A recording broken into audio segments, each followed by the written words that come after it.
24 de dezembro. Acho que hoje é um dos dias do ano que eu acordei mais tarde. Agora são 7h54 da manhã.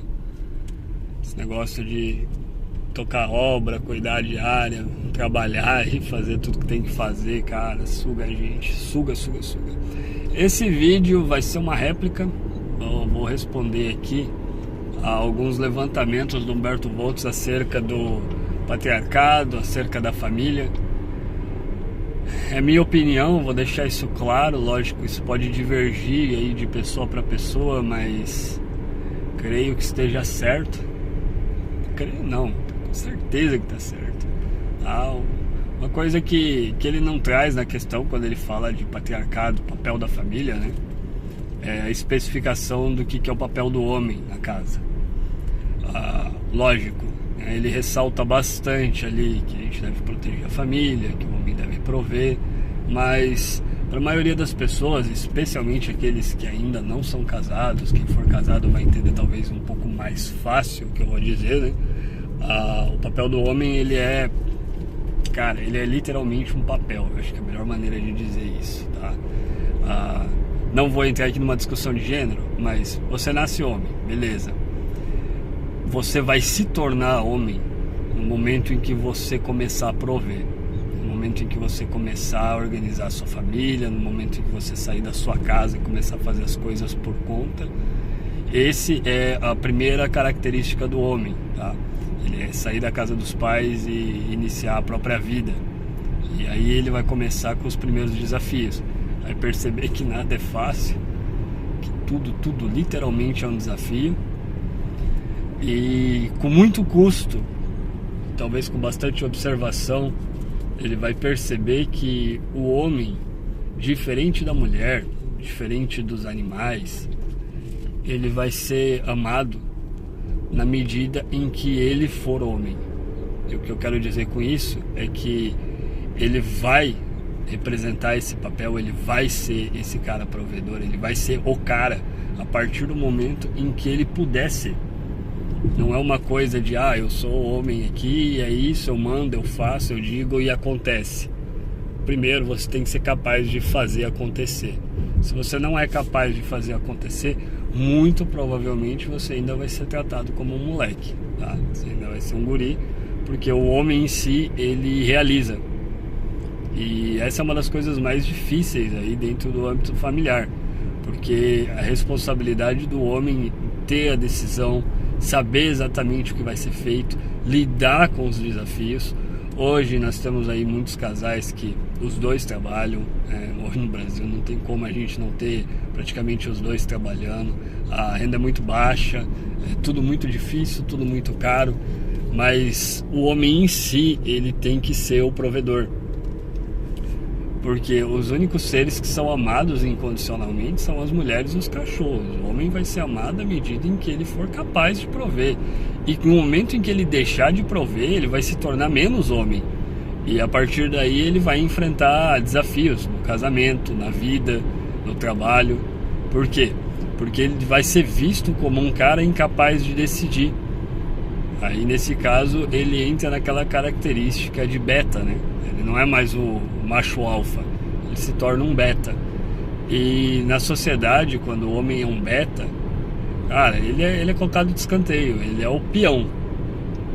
Mas não no sentido peão, tá? Peão trabalhador, tem muito peão que é alfa, o cara mete a mão na massa.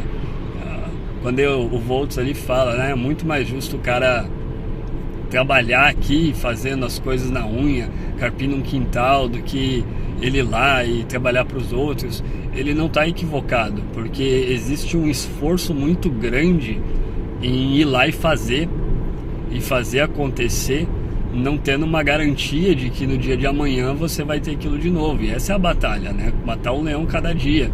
É a batalha de empreender, é a batalha de fazer as coisas acontecer. E isso torna o cara mais homem do que outros. Você pode perceber ali que geralmente, né, nesses casos de peão, vamos usar essa alegoria aí, o cara que trabalha numa roça, o cara que trabalha um trabalho braçal, eles tendem a ter uma atitude muito mais rústica do que o cara que está por trás de um computador. não é só porque o trabalho exige um esforço absurdo dele, né? O cara do computador também pode ter. Eu sou o tipo cara do computador lá, né? Eu vou pro braçal mediante a necessidade. No entanto, tem muitos homens que não vão pro braçal nem na necessidade, nem na falta dela de jeito nenhum. O cara não bota a mão na massa, mas nem para trocar uma lâmpada. E essa é uma característica que os homens têm perdido ultimamente, que é a atitude de ir lá e fazer. Não, tudo aqui eu vou contratar alguém vai fazer para mim, alguém. Sempre alguém, nunca é ele. E quando nunca é ele se torna passivo e ele se torna submisso às regras e condições alheias. Uma coisa é você precisar de um profissional específico, um cara que tenha capacidade de fazer algo que você não tem. Nesse ponto, contrata mesmo. Dá um jeito de pegar alguém para te ajudar ou para fazer aquilo lá. Mas como homem mesmo, o mínimo que ele devia fazer é sentar lá, estudar como que faz. Hoje em dia é muito mais fácil a gente descobrir a maneira de se fazer as coisas, né? E botar a mão na massa. Dentro da composição familiar, o cara tem que prover. Ele na prática deveria ser capaz de arcar com todas as despesas da residência, e caso a sua esposa trabalhe, que ela utilize aquele recurso para complementar a família, mas não para supri-la, porque suprir a família é papel do homem. Quando o cara decide que ele vai formar uma família, ele tem que levar em consideração primeiro a capacidade que ele tem de prover o mínimo necessário para aquela mulher que está junto com ele. Eu, quando me casei, cara, eu não tinha dinheiro para nada. Eu estava quebrado, eu tinha poucos anos que eu tinha retornado de uma jornada com andarilho, literalmente, porque, cara, eu estava quebrado, eu não tinha expectativa de... Eu já tinha desistido, assim, praticamente, sabe? Minha cabeça estava fraca naquele momento. E minha parceira veio junto comigo numa condição em que, cara, eu não tinha condição de pagar um almoço. Literalmente, eu almoçava em bandejão de R$1, pra vocês terem ideia. Hoje eu nem sei se ainda existe o bandejão de R$1. Eu entrava na Universidade Federal, eles tinham o RU, que é o departamento lá de alimentação deles, e a gente pagava um e pouquinho para poder almoçar e jantar. Então eu andava, literalmente, ali mais ou menos 1 quilômetro, 2 quilômetros da onde eu estava supostamente trabalhando. Não tinha emprego fixo, estava fazendo bico, e eu almoçava lá. E era eu e mais alguns amigos que estavam na mesma condição. A gente se juntou para pegar o pouco que todo mundo tinha para conseguir ter um local. Tô passando uma trepidação aqui. Para conseguir ter um local para morar.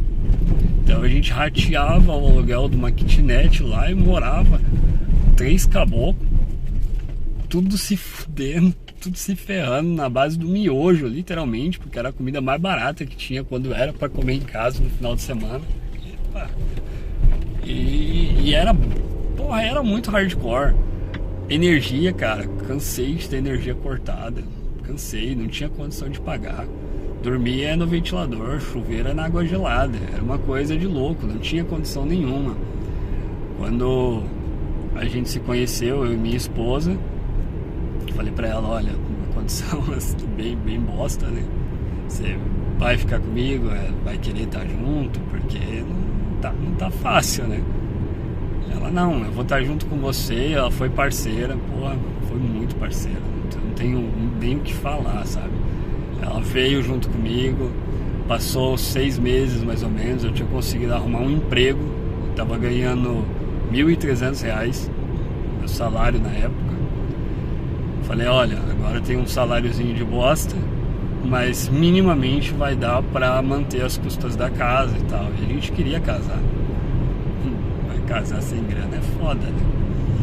E aí a gente se juntou, cara, eu lembro, eu trabalhei um mês inteiro, assim, tinha feito um ralado, planejado pra conseguir comprar um anel, sabe? Foi uma coisa muito simbólica pra gente. E ela veio pra morar junto comigo. Ainda assim eu tive energia cortada junto com ela, a gente passou muito perrengue junto. E aí eu falei pra ela, olha, a situação tá assim, nós não temos essa perspectiva, mas esse ano eu vou trabalhar muito, eu vou precisar que você entenda que eu vou estar trabalhando muito, mas eu vou fazer dinheiro pra gente conseguir mudar de vida. Não, mas você tá louco. Ganhando R$1.300, cara, como é que você vai fazer muito dinheiro? E eu tinha definido um valor. Falei, vou fazer tanto esse ano. E era muito real, sabe? Eu tava falando de eu vou fazer mais do que eu ganho o ano inteiro ali nesse ano. E comecei a fazer bico, comecei a fazer freela, comecei a correr atrás e fui compondo a condição necessária ali pra gente conseguir habitar e coexistir. E nisso aí, gente, hoje a gente tá completando, hoje não, né? Esse ano próximo que vai entrar, a gente tá completando 8 anos junto. Desses 8 anos, os primeiros 5 foi batalha mesmo. Eu levei, mas desde que eu conheci ela, eu levei mais 4 anos só para conseguir pagar as contas que eu tinha, as dívidas que ficaram, energia perrenguela, consegui limpar o nome, porque tava tudo estourado. Eu não podia me mudar, porque se eu me mudasse, era capaz de ninguém locar nada para mim. E a gente estava morando de favor numa casa. E eu não pagava aluguel, mas eu tinha que pagar condomínio. Quem tinha dinheiro para pagar condomínio. E o condomínio pipocou. Afinal, eu estava devendo absurdos de condomínio, porque meses e meses eu não tinha condição. Era assim, eu pago condomínio ou como. Não, a gente não tinha como fazer diferente. Nessa época ali, a gente já foi morar junto, não estava mais com os meus amigos dividindo casa, né? Tava só eu e ela. Ela estava fazendo faculdade ainda. Eu não tinha nem terminado a minha, eu já tinha largado a minha faculdade no último semestre. E depois fui retornar, muito tempo depois que eu fui finalizar. Hoje já formei, já fiz outra faculdade, né? Enfim, a gente anda, o mundo gira. Mas isso é tudo permeado em cima de uma batalha que não é fácil. A maioria das pessoas com certeza passou, está passando pelo menos que eu passei. Falta de renda, incapacidade de prover e dificuldade até no relacionamento em relação a isso. Porque, como eu disse, você como homem tem que prover, e quando você não é capaz de prover, a coisa arrocha pro seu lado. Minha parceira sempre foi consciente disso, ela sempre esteve do meu lado e a gente conseguiu conquistar o que a gente conquistou e conseguimos andar. Mas tirando a minha personalidade da história e voltando para o papel masculino, a maioria das pessoas acaba não entendendo isso. Nós, como homens, temos que botar a mão na massa, a gente tem que dar um jeito de prover. Se você não é casado ainda, procure seu caminho. Cara, procura o seu jeito de fazer as coisas, descobre suas falhas, trabalhe em cima delas. É muito fácil o cara chegar na internet, mostrar, olha, eu tenho isso, eu tenho aquilo, mas mostrar o caminho, cara, ninguém quer mostrar o caminho, cara. Todo mundo quer falar da vitória, mas ninguém fala das derrotas. E, gente, foram muitas derrotas. Eu apanhei muito mais do que eu ganhei, muito mais. E eu apanho até hoje, eu apanho a rodo, lido com muita gente, trato de muitas coisas diferentes para conseguir manter o que eu tenho, fazer o que eu faço. Não é moleza, eu estudo, eu não paro de estudar. E quando eu falo estudar, eu não estou falando de escola, eu estou falando de, vamos estudar uma matemática aqui, vamos estudar uma geografia. Estou falando de estudar sobre a vida mesmo, você pegar um livro ali que te explica sobre as cagadas financeiras que você faz, que te explique sobre as coisas como são, e bota a mão na massa e faz. Eu vi num dos vídeos do Volts ele falando sobre trabalhos que pagam muito bem, que a pessoa vai pegar ali, vai começar um serviço, vai fazer tipo poço australiano e ele vai ganhar 40 mil. Pessoal, vocês podem ganhar? Podem, mas vamos ser realistas. Para você começar a ganhar em um empreendimento, eu falo isso como empresário, gente, já estou na minha terceira empresa, terceira empresa que eu montei, tá? A primeira deu certo, meu pai fez eu parar, porque eu tinha que fazer faculdade, eu comecei ela, eu era muito novo, e aí, beleza, encerrou, mas era um case que deu certo. Segunda empresa não deu, cara, quebrei mesmo, desiludi de tudo. Depois que eu passei um perrengue danado, eu voltei, recomecei, montei outra e tenho prosperado. Mas isso é um caminho que é construído ao longo dos anos. Se você não sabe vender, se você não tem cliente para quem vender e vai começar um negócio, cara, você vai começar com dificuldade.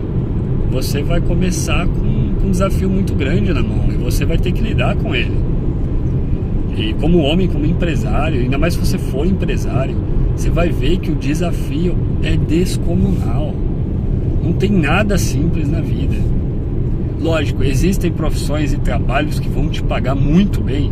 Existem, mas você precisa se qualificar para isso. E se qualificar não é necessariamente ter faculdade não, gente. Eu tô falando por experiência. Eu vou para minha terceira faculdade agora no próximo ano. Já tenho pós-graduação. Tô falando 2 idiomas. Tenho usado isso a rodo. Tudo na batalha. Não é porque eu quis fazer. Cara, eu tô fazendo faculdade agora porque eu quero. Eu terminei a minha primeira faculdade. Depois eu tive que terminei é uma forma errada de dizer, porque eu larguei no último semestre e eu fui voltar quase 4 anos depois. A grade já não era mais aproveitada. Eu tive que refazer a faculdade inteira. E eu refiz. E quando que eu usei essa faculdade? Nunca. Tem o conhecimento e tal. O conhecimento eu uso desde que eu tenho ele. Não tem a ver com a faculdade. Então esquece essa questão de que a faculdade vai fazer você ganhar dinheiro. Minha primeira empresa eu tinha feito um curso técnico de informática. Era montagem e manutenção de computadores. Eu não tinha arrumado emprego. Eu fui em todas as lojas da cidade. Eu não arrumei trabalho. Eu fui e montei a loja sem dinheiro. E eu simplesmente conversei lá, fiz um acordo para poder pagar o primeiro aluguel. Fiz um monte de bico para conseguir pagar. Lembro até hoje, era R$300 o aluguel, gente. Eu nunca tinha ganhado dinheiro na minha vida. Eu saí do curso técnico, falei, vou trabalhar com esse trem. Na época, formatar computador dava um pouquinho de dinheiro. A gente ganhava R$50 ali na formatação, R$100 dependendo, né? E, porra, era muito dinheiro. Tô falando de mais de 10 anos atrás aí, tá? Agora eu tô com 32. Eu tava com 17. Vou fazer as contas aí, é muito tempo. E eu fiz e comecei. Foi a maneira que eu encontrei de fazer acontecer. Por quê? Porque não tinha trabalho. Eu tive essa consciência cedo. Se não tem o serviço, eu tenho que criar o serviço para mim. Se você quer construir alguma coisa, você tem que ir lá e fazer. Você tem que se descobrir como homem no seu papel, botar a mão na massa e falar, cara, eu quero isso, e não interessa a opinião alheia. Porque se eu dependesse da opinião dos outros para fazer qualquer coisa na minha vida, eu nunca teria conquistado nada. Eu teria formado e estaria trabalhando em shopping ainda. Não ia rolar, entendeu? Então fica essa réplica. Vou fazer um vídeo secundário falando sobre esses trabalhos que você pode exercer aí, que dispensam faculdade, que vão te pagar bem, e vou explicar como é que vocês podem fazer. Porque não adianta porra nenhuma também a pessoa falar pra você que é capaz de você trabalhar com isso, com aquilo e conquistar aquele outro, como ele tem falado, mas não mostrar o caminho da Índia pras pessoas. É tipo, pega aí, procura, pesquisa. Porra, pega aí, procura e pesquisa. Tá todo mundo fazendo isso, cara. Se você tem uma informação importante, porra, compartilha com todo mundo. Solta na rodinha aí, deixa o pessoal apanhar, fazer o que quer, mas solta a informação, para de reter. Não tem que ser desse jeito as coisas, não. É igual da área rural, é utópico, cara. Pô, dá um trabalho do caralho fazer, tem um monte de desafio ali. Bota na ponta do lápis, mostra pra galera. Essa é minha indignação. Mas enfim, fica essa réplica pro vídeo dele.